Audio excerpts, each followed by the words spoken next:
Aujourd'hui, notre texte est Tite, chapitre 2, verset 14.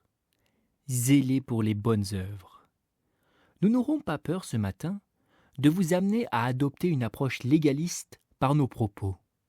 Après nos fréquentes exhortations à ne pas nous fier à nos œuvres, même si elles ont été, nous l'espérons, guidées par le Saint-Esprit, nous ne craignons pas que vous nous compreniez mal et pensiez que, lorsque nous parlerons aujourd'hui des bonnes œuvres, nous voudrions vous faire croire qu'elles peuvent contribuer à votre salut éternel.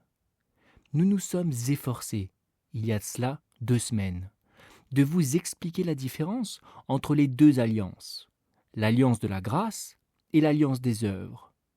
Nous vous prions de vous souvenir de nos paroles, et si par inadvertance nous tenions des propos qui pourraient passer pour légalistes, nous vous prions de faire le lien entre les 2, car en quoi nous nous éloignerons de la grande vérité de la justification par la foi. Notre texte dit « Zélez pour les bonnes œuvres ». Certaines personnes, nous entendant prêcher la doctrine et déclarer sans cesse que le salut est un don de Dieu et non le fruit de nos propres efforts, supposent donc que nous ne pouvons prêcher les bonnes œuvres. Ils supposent aussi que nous serions incapables de prononcer un bon sermon exhortant les chrétiens à vivre dans la sainteté. Certes, nous ne prétendons pas être capables de prononcer un bon sermon, mais nous nous efforçons d'en prononcer un sur ce sujet, aussi pertinent que les leurs et qui conduira les enfants de Dieu à la sainteté autant que leur exhortation. Car leur sermon repose sur la confiance en la chair et s'appuie sur des menaces, des règlements et des promesses censés séduire les enfants de Dieu, mais qui conviennent bien aux esclaves et qui, de plus, sont de peu d'efficacité sur le croyant né de Dieu. Les enfants de Dieu sont un peuple saint. C'est précisément pour cela qu'ils sont nés et ont été mis au monde pour être saints. C'est pour cela qu'ils ont été rachetés par le sang de notre Seigneur Jésus-Christ et sont devenus un peuple acquis. Le dessein de Dieu dans l'élection, l'accomplissement de tous ses desseins, ne se réalise pleinement que lorsqu'ils deviennent un peuple zélé pour les bonnes œuvres. Ce matin, nous allons tout d'abord vous expliquer la nature des bonnes œuvres, car beaucoup de choses qualifiées de bonnes œuvres ne le sont pas en vérité. Ensuite, nous remonterons à l'origine des bonnes œuvres. Troisièmement, nous tenterons de vous montrer leur utilité. Enfin, nous nous efforcerons de démontrer que nos doctrines, celles de la grâce libre, distincte et discernante, nous incitent, nous qui y croyons, à être zélés pour les bonnes œuvres. Nous allons donc répondre à la question « Que sont les bonnes œuvres ?» J'ose affirmer que nous allons en offenser plus d'un en expliquant ce qu'est une bonne œuvre. Car à notre avis, les bonnes œuvres sont ce qu'il y a de plus rare au monde. Et nous pensons qu'il faudrait parcourir bien des kilomètres avant d'en apercevoir une seule. Aujourd'hui, nous employons le mot « bonne » dans son sens propre. Il existe de nombreuses actions louables entre les hommes, mais nous utiliserons aujourd'hui le mot « bonne » dans un sens plus élevé, en référence à Dieu. Nous pensons pouvoir vous démontrer que les bonnes œuvres sont rares et qu'il n'y en a aucune en dehors de l'Église du Christ. Selon nous, si nous interprétons correctement les Écritures, aucune œuvre ne peut être bonne si elle n'est pas commandée par Dieu. Cela réduit considérablement les possibilités d'œuvrer pour le salut. Le pharisien disait donner la dîme de la menthe, de l'anis et du cumin. Pouvait-il prouver que Dieu le lui avait ordonné ? Probablement pas. Il disait jeûner plusieurs fois par semaine. Pouvait-il prouver que Dieu le lui avait ordonné ? Sinon, son jeûne n'était pas un acte d'obéissance. Si je fais quelque chose qui ne m'a pas été commandé, je désobéis. Vaines sont donc toutes les prétentions des hommes qui croient, en mortifiant leur corps, en reniant leurs désirs charnels, en faisant ceci ou cela, obtenir la faveur de Dieu. Aucune œuvre n'est bonne si Dieu ne l'a pas commandée. Un homme peut construire une longue rangée d'aumôneries, mais s'il construit sans se référer au commandement, il n'a en réalité accompli aucune bonne œuvre. Encore une fois, rien n'est bon si ce n'est accompli avec une bonne intention. Il n'y a pas d'intention véritablement bonne si ce n'est la gloire de Dieu. Celui qui accomplit de bonnes œuvres dans le but de se sauver lui-même n'agit pas avec une bonne intention, car celle-ci est égoïste. Celui qui les accomplit également pour gagner l'estime de ses semblables et pour le bien de la société a une intention louable du point de vue humain, mais c'est, en définitive, une intention inférieure. Quel était notre but ? Si c'était le bien de nos semblables, alors que nos semblables nous récompensent. Mais cela n'a rien à voir avec Dieu. Une œuvre n'est bonne que si elle est accomplie en vue de la gloire de Dieu. Et nul ne peut agir ainsi tant que Dieu ne lui a pas révélé sa gloire et qu'il ne s'est pas soumis à sa volonté divine. Pour qu'une œuvre soit bonne, elle doit être tournée vers le Très-Haut et promouvoir sa gloire et son honneur dans le monde. Et même, bien-aimés, lorsque nos œuvres sont accomplies avec les meilleures intentions, rien n'est bon sans la foi.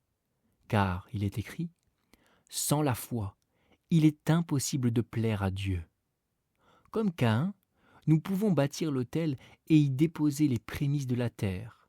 Et cela peut sembler un sacrifice acceptable en soi. Mais si le sel de la foi nous manque, il restera là, sans valeur. Dieu ne l'acceptera pas, car sans la foi, il est impossible de lui plaire. Amenez-moi un homme qui, toute sa vie, ait consacré sa santé et ses forces au bien commun. Qu'on me trouve un fonctionnaire qui ait pleinement rempli sa mission. Un homme qui ait travaillé sans relâche, jusqu'à l'épuisement. Car il croyait que l'Angleterre attendait de chacun qu'il fasse son devoir et qu'il souhaitait s'y conformer. Amenez-moi cet homme, que je voie toutes ses œuvres de charité, que je sois témoin de sa bienveillance la plus généreuse, de sa générosité la plus prodigue, qu'il me dise qu'il a toujours œuvré pour sa patrie avec une motivation constante. Et alors, s'il ne peut répondre à cette question, croyez-vous au Fils de Dieu ?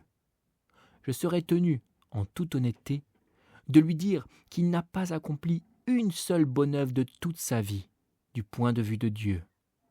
De plus, même si nous avons foi en Dieu et accomplissons toutes nos œuvres avec les meilleures intentions, nous n'avons pas une seule bonne œuvre à notre actif tant que le sang du Christ n'y a pas répandu sa grâce. En considérant tout ce que nous avons fait dans notre vie, pouvons-nous trouver une seule chose que nous osons qualifier de bonne avant que le sang du Christ n'y soit apposé ? Il est vrai qu'il y a du bon en chacune de nos actions, car l'Esprit l'a produite dans nos âmes. Mais il y a aussi beaucoup de mauvais, car même nos meilleurs efforts sont si terriblement gâchés, souillés et ruinés par les péchés et les imperfections qui les habitent, que nous n'osons les qualifier de bons tant que Jésus-Christ ne les a pas aspergés de son sang et n'en a pas effacé la souillure. Oh, combien de fois me suis-je dit « J'ai travaillé dur pour prêcher la parole de Dieu. Je n'ai ménagé aucun effort, ni devant mes amis, ni devant mes ennemis. Et j'espère n'avoir jamais hésité à proclamer tout le dessein de Dieu. Et pourtant, mes bien-aimés, combien de ces sermons n'ont pas été de bonnes œuvres du tout, parce que je n'avais pas à cœur la gloire de mon maître à ce moment-là, ou parce qu'il me manquait de la foi, et que je prêchais dans un état d'esprit abattu, misérable et désespéré. Ou peut-être avais-je une intention plus naturelle, même dans le désir de gagner des âmes. J'ai souvent craint, même lorsque nous nous réjouissons, de voir des âmes se convertir, d'avoir un motif mal intentionné, comme celui de nous glorifier nous-mêmes, de peur que le monde ne dise « Voyez combien d'âmes sont amenées à Dieu par lui ». Et même lorsque l'Église s'associe pour accomplir des œuvres saintes, n'avez-vous pas remarqué qu'un certain égoïsme s'y glisse ? Le désir d'exalter notre propre Église, de glorifier notre propre peuple et de nous rendre puissants. Je suis certain, mes bien-aimés, que si vous preniez le temps d'examiner vos bonnes œuvres en détail, vous y trouveriez tant d'imperfections qu'il faudrait tout défaire et recommencer. Elles sont entachées de tant d'imperfections et d'imprécisions qu'il faut les purifier par le sang du Christ pour qu'elles soient bonnes à quelque chose. Et maintenant, mon bien-aimé, penses-tu avoir accompli de bonnes œuvres? Oh, dis-tu, j'ai bien peur de n'en avoir pas beaucoup moi-même. Non, je sais que je n'en ai pas.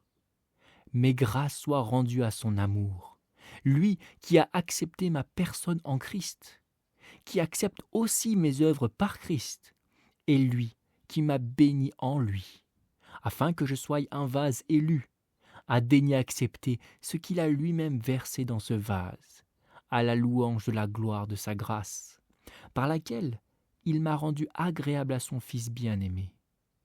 Et maintenant, vous autres moralistes, vous qui vous croyez justes, si ce que je dis est vrai, qu'est devenue votre sainteté? Vous dites, je suis un homme charitable.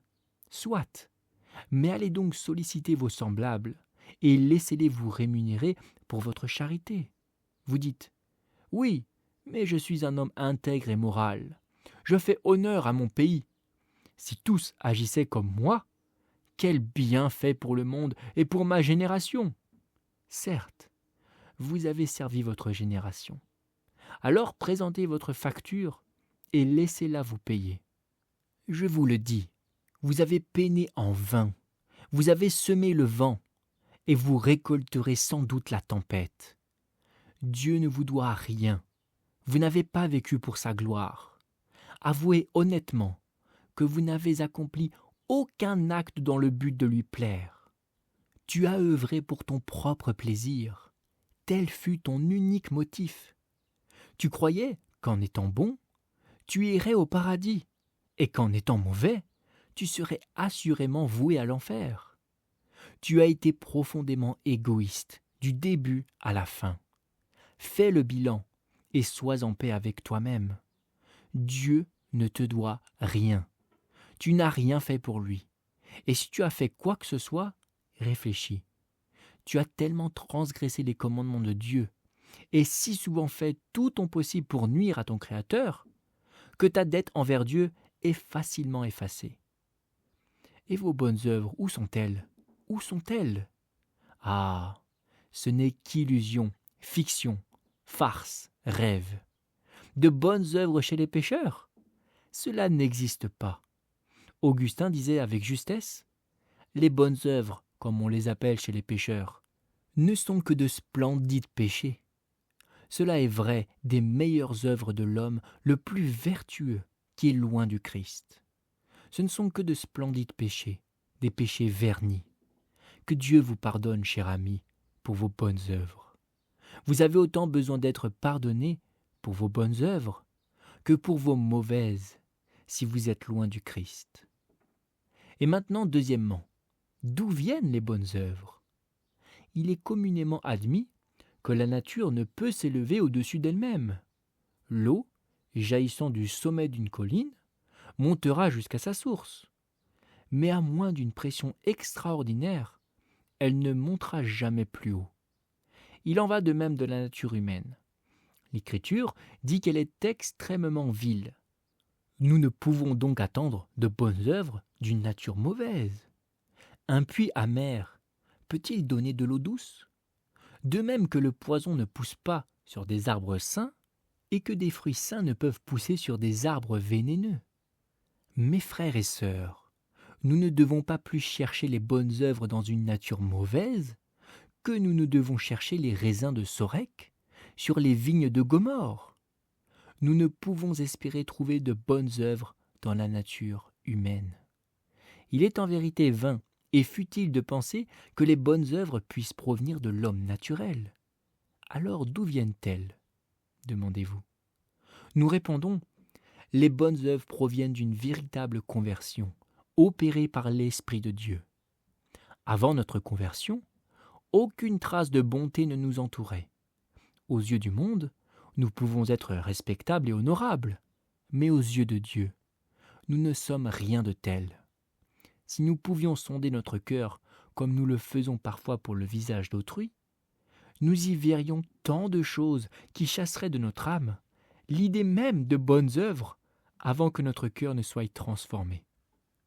Combien de choses dans le monde que nous avons sur nos tables et que nous mangeons même, que si nous les examinions au microscope, nous ne n'oserions même pas y toucher, car nous y verrons toutes sortes de créatures répugnantes, grouiller et ramper, des choses que nous n'aurions jamais imaginées. Il en va de même de la nature humaine. Lorsque le cœur humain est examiné à la lumière des Écritures, et que nous le voyons d'un œil spirituel, nous le trouvons vil et impur.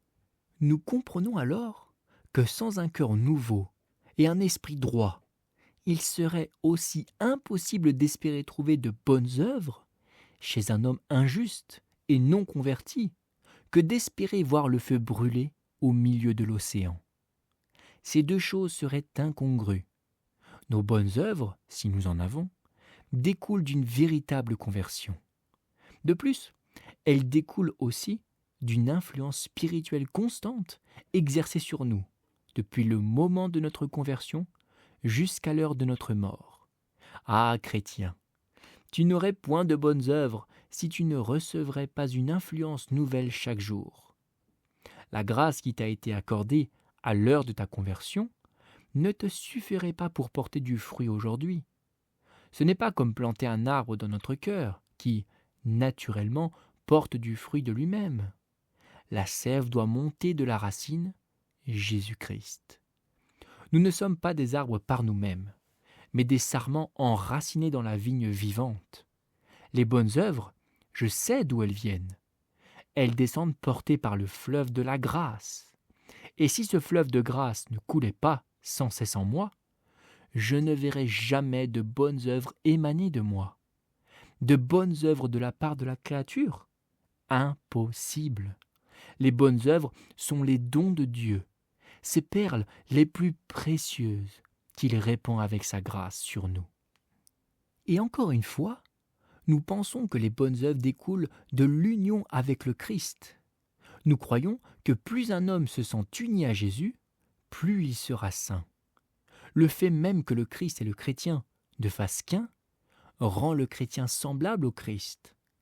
Pourquoi le caractère du chrétien est-il semblable à celui du Christ? Uniquement parce qu'il est uni au Seigneur Jésus-Christ. Pourquoi ce sarment porte-t-il du raisin? Simplement parce qu'il a été greffé sur la vigne et qu'il participe ainsi à la nature du tronc, c'est-à-dire Jésus-Christ. Ainsi, chrétien, le seul moyen de porter du fruit pour Dieu est d'être greffé sur le Christ et uni à lui.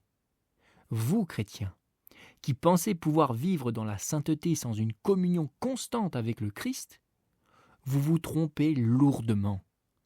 Si vous aspirez à la sainteté, vous devez vivre près de Jésus, car les bonnes œuvres ne peuvent naître que de cette communion. Voilà les arguments les plus convaincants contre toute forme de confiance accordée aux œuvres. Car puisque les œuvres ne sont qu'un don de Dieu, comment un homme injuste, non converti et impie, pourrait-il accomplir par lui-même de telles bonnes œuvres? Et si elles sont des dons de Dieu, comment peuvent-elles avoir si peu de mérite? Nous avons donc tenté de retracer l'origine et le fondement des bonnes œuvres. Et nous en venons maintenant au troisième point. À quoi servent les bonnes œuvres? J'aime bien qu'on me qualifie d'antinomien, car ce terme s'applique généralement à ceux qui s'accrochent fermement à la vérité et refusent de l'abandonner. Mais je n'aimerais pas être antinomien. Nous ne sommes pas contre la loi de Dieu. Nous croyons qu'elle ne nous lie plus en tant qu'alliance du salut. Mais nous n'avons rien à dire contre la loi de Dieu, car la loi est sainte. Nous sommes charnels, vendus au péché. Personne ne nous accusera à juste titre d'être antinomiens. Nous nous querellons avec les antinomiens. Mais quant à ces pauvres âmes qui sont si incohérentes qu'elles affirment que la loi n'est pas contraignante et qui s'efforcent pourtant de la respecter de toute leur force, nous ne nous querellons pas avec elles. elles ne feront jamais beaucoup de mal. Mais nous pensons qu'elles pourraient apprendre à distinguer entre la loi, en tant qu'alliance de vie, et une direction après avoir obtenu la vie. Nous aimons les bonnes œuvres. Vous vous demandez peut-être à quoi servent-elles ? Je réponds d'abord que les bonnes œuvres témoignent de la grâce. L'antinomien rétorque « Mais je n'ai pas besoin de preuves, je peux vivre sans ». Mais je vous réponds que c'est absurde. Voyez-vous cette horloge ? Elle nous indique l'heure. Il serait exactement la même sans elle. Pourtant, nous lui sommes très utiles. C'est pourquoi nous disons que les bonnes œuvres sont la meilleure preuve de la vie spirituelle de l'âme. N'est-il pas écrit « Nous savons que nous sommes passés de la mort à la vie parce que nous aimons nos frères. Aimer ses frères est une bonne œuvre. » Encore une fois, si quelqu'un demeure en moi, il portera du fruit, dit Jésus. Les fruits de la justice sont les bonnes œuvres et témoignent de notre communion avec le Christ. Si je vis dans le péché jour après jour, de quel droit puis-je me considérer comme un enfant de Dieu ? Un homme entre dans cette chapelle et tandis qu'il entend l'Évangile, il s'exclame « Quelle vérité délicieuse ! Quelle doctrine céleste !» Pourtant, une fois sorti, on le voit entrer dans un débit de boisson après l'autre et s'enivrer. Cet homme a-t-il le droit de se croire héritier du ciel ? Celui qui vient à la maison de Dieu et boit du vin vieux, bien raffiné, puis s'en va boire à la coupe et se divertir avec les impies, ne donne aucune preuve qu'il participe à la grâce divine. Il dit « Je n'aime pas les bonnes œuvres ». Bien sûr que non. Je sais que je ne serai pas sauvé par les bonnes œuvres. Nous en sommes certains, car il n'en a aucune qui puisse le sauver. Beaucoup sont prêts à dire « Je n'apporte rien dans mes mains, je m'accroche simplement à ta croix », qui se croient enfants de Dieu. Car, bien qu'ils n'aient aucune bonne œuvre à montrer, ils pensent avoir la foi. Ah, monsieur, vous avez la foi, et il y a un autre homme tout aussi respectable que vous qui a la foi. Je ne vous dirai pas son nom ce matin, mais il est meilleur que vous, car on dit « il croit et il tremble », tandis que vous restez de marbre face aux plus puissants appels. Oui, vous, qui vous croyez enfant de Dieu, tout en vivant dans le péché, vous êtes dans une erreur terrible. Il n'y a pas d'illusion, si ce n'est celle du pharisien, qui est plus terrible encore que celle de celui qui croit que le péché et la grâce peuvent coexister. Le chrétien a des péchés dans son cœur, sur lesquels il gémit et se lamente.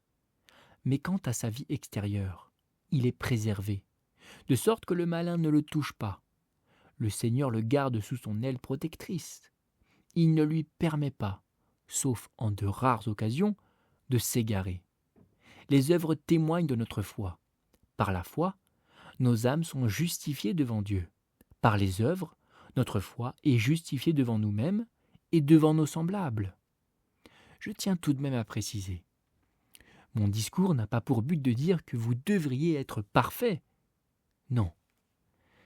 Je vous dis simplement qu'une vie de débauche manifeste que vous n'êtes pas enfant de Dieu. Le chrétien n'est pas parfait, et il ne le sera pas tant qu'il est sur cette terre. Deuxièmement, nous pensons que les bonnes œuvres témoignent de la vérité de nos croyances. Chaque chrétien a été envoyé dans le monde pour prêcher, et comme toute créature de Dieu, il prêchera toujours la parole de son Seigneur. Le monde entier ne prêche-t-il pas Dieu ? Les étoiles, en brillant, ne proclament-elles pas du haut des cieux l'existence de Dieu ? Les vents ne murmurent-ils pas le nom de Dieu dans leur puissant rugissement ? Les vagues ne le murmurent-elles pas sur le rivage ? Ou ne le font-elles pas gronder dans la tempête ? Les torrents et les champs, le ciel et les plaines, les montagnes et les vallées, les ruisseaux et les fleuves, ne parlent-ils pas tous de Dieu ? Assurément, c'est le cas. Et une créature nouvellement née, l'homme créé en Christ, doit prêcher Jésus-Christ partout où elle va. C'est là l'utilité des bonnes œuvres. Il prêchera, non seulement par ses paroles, mais aussi par sa vie. L'utilité des bonnes œuvres réside dans le fait qu'elles constituent le sermon du chrétien. Un sermon n'est pas ce qu'un homme dit, mais ce qu'il fait. Vous qui pratiquez, vous prêchez. Il ne s'agit pas de prêcher et de pratiquer séparément, mais la pratique est une forme de prédication. Le sermon prononcé par la bouche est vite oublié, mais celui que nous prêchons par nos vies ne l'est jamais. Rien ne vaut une pratique fidèle et une vie sainte si nous voulons prêcher au monde.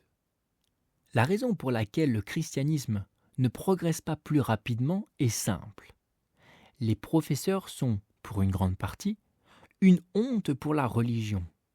Et nombre de ceux qui se disent membres de l'Église ne sont pas plus pieux que ceux qui n'en font pas partie. Si je prêchais un sermon aussi contradictoire un dimanche, comme certains d'entre vous l'ont fait pendant la majeure partie de leur vie, vous diriez « Nous n'y retournerons pas tant qu'il ne sera pas un peu plus cohérent avec ce qu'il dit. » Il y a malheureusement une différence flagrante dans le ton même de la voix de certaines personnes lorsqu'elles sont à la chapelle en prière et lorsqu'elles sont à l'atelier. On aurait peine à croire qu'il s'agit des mêmes personnes. Assez de cette incohérence, mes frères et sœurs. Professeurs, prenez garde que vos incohérences ne ternissent pas vos preuves et que certains d'entre vous ne manifestent pas l'incohérence, mais une cohérence des plus effrayantes, vivant dans le péché et l'iniquité, et donc cohérente avec vous-même dans l'hypocrisie. En troisième lieu, les bonnes œuvres sont utiles aux chrétiens comme parure. Vous vous souvenez tous de ce passage des Écritures qui nous dit comment une femme doit se parer. Que votre parure ne soit pas extérieure, comme le tressage des cheveux, le port de bijoux d'or ou le port de vêtements somptueux, mais qu'elle soit intérieure, celle du cœur, incorruptible, la parure d'un esprit doux et paisible. La parure des bonnes œuvres, la parure par laquelle nous espérons entrer au ciel, est le sang et la justice de Jésus-Christ. Mais la parure du chrétien ici-bas est sa sainteté, sa piété, sa constance. Si certains étaient un peu plus pieux, ils n'auraient pas besoin d'une parure aussi ostentatoire. S'ils avaient un peu plus de piété pour les mettre en valeur, ils n'auraient nul besoin de se parer constamment. Les plus beaux bijoux qu'une femme puisse porter sont ceux de l'écoute attentive de la parole. La plus belle bague que nous puissions avoir au doigt est celle que le Père passe au doigt du Fils prodigue lorsqu'il est ramené à lui. Et le plus beau vêtement que nous puissions porter est celui façonné par le Saint-Esprit, le vêtement d'une conduite irréprochable. Mais il est étonnant de constater que, tandis que beaucoup s'efforcent tant de parer leur pauvre corps, ils accordent bien peu d'importance à la parure de leur âme. Ils ont oublié de revêtir leur âme.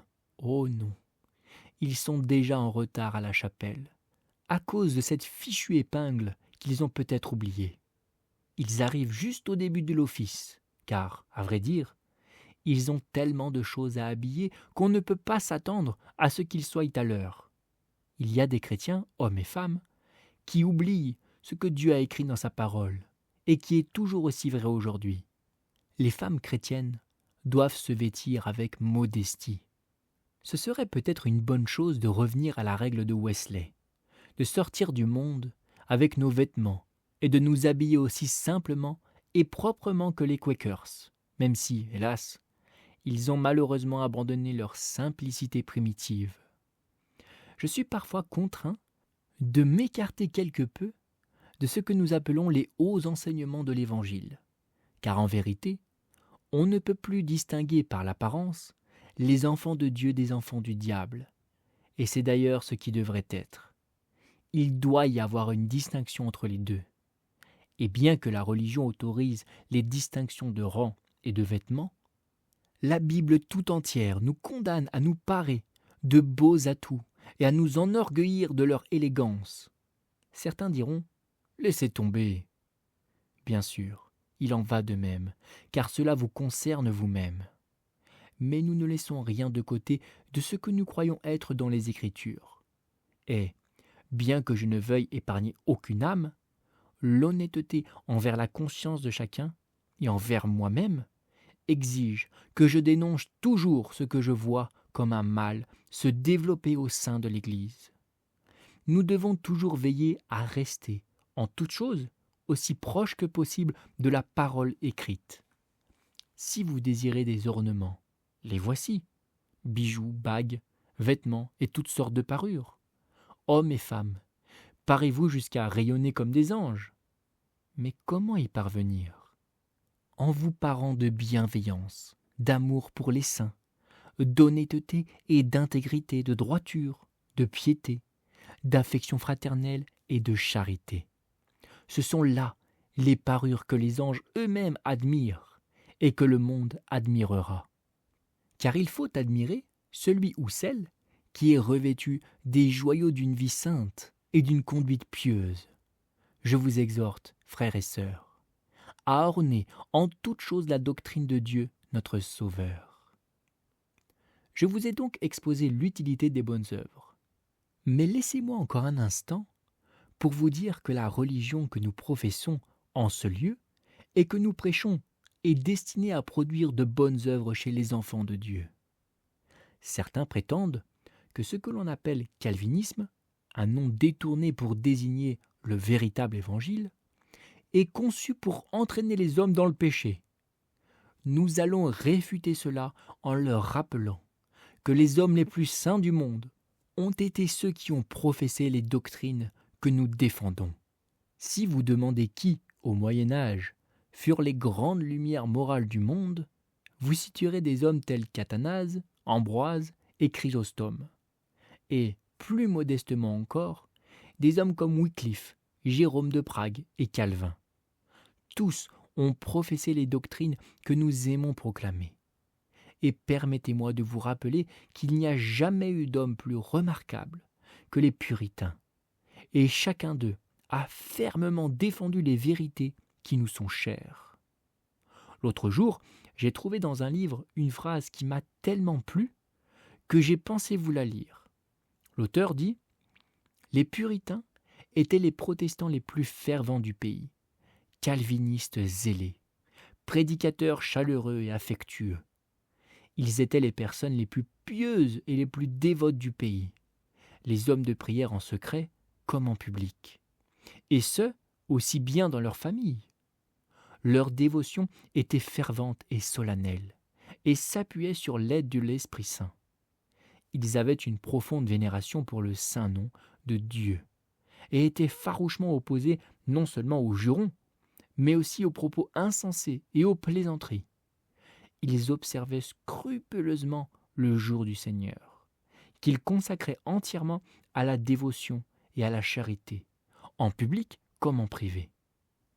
À cette époque, le signe distinctif d'un puritain était d'aller à l'église 2 fois par jour, la Bible sous le bras, tandis que d'autres assistaient à des pièces de théâtre, des divertissements, des fêtes, des promenades dans les champs, ou s'adonnaient à des jeux comme le bowling ou l'escrime. Ces puritains, en famille, lisaient les Écritures, chantaient des psaumes, récitaient des sermons, catéchisaient leurs enfants et priaient à la veille du jour du Seigneur. Ce n'était pas une activité réservée au dimanche, car ils consacraient également des moments de recueillement en famille en semaine. Ils étaient prudents quant à tout excès de nourriture, de boissons, de vêtements et de divertissements licites, se montrant frugaux, industrieux, rigoureux dans leurs affaires et soucieux de donner à chacun ce qui lui appartenait. Voilà un témoignage admirable de la vérité puritaine et de la puissance de l'Évangile dans l'homme. Mais j'en ai un autre qui, je pense, vous plaira dans une autre partie du livre. Un infidèle érudit dit des calvinistes, comparés à leurs adversaires, ils ont excellé, et de loin, dans les vertus les plus rigoureuses et les plus respectables. Ils ont fait honneur à leur époque et constituent le meilleur modèle à suivre pour toutes les générations futures. Imaginez un infidèle parler ainsi. Je crois que c'est un infidèle qui a dit allez voir les arminiens pour entendre parler des bonnes œuvres, mais allez voir les calvinistes pour les voir mises en pratique. Et même le docteur Priestley, unitarien, admet que ceux qui adhèrent aux doctrines de la grâce sont moins enclins à la conformité au monde et plus attachés à un principe de religion authentique que ses propres disciples, et que ceux qui, par principe religieux, attribuent plus à Dieu et moins à l'homme que les autres, font preuve de la plus grande piété. Or, justement, alors que les unitariens mettent en avant leur figure emblématique, si illustres que leurs noms nous sont restés inconnus jusqu'à ce jour, et s'efforcent, à Londres, de convertir des fidèles à l'unitarisme, nous tenons alors à rappeler ce fait. Le docteur Priestley attribue le désintérêt croissant des unitariens pour les doctrines religieuses et explique la faible fréquentation de leur chapelle par le faible attachement des unitariens à leur doctrine. Quelle grâce! Car s'ils persistaient à les croire, ils seraient inévitablement perdus. Celui qui nie la divinité du Christ est assurément perdu. Il est vain pour eux de se prétendre chrétiens. Autant se prendre pour des anges. La meilleure preuve que je puisse vous donner de la sainteté de nos doctrines est ce fait remarquable. À toutes les époques, ceux qui ont adhéré aux doctrines de la grâce ont mené une vie et des paroles saintes. Mais encore une fois, en survolant rapidement les doctrines que nous abordons, nous demandons : qu'y a-t-il de plus sanctifiant pour les hommes que les vérités que nous prêchons ? N'enseignons-nous pas que Dieu s'est choisi un peuple qui doit être saint ? Est-ce là une doctrine impie ?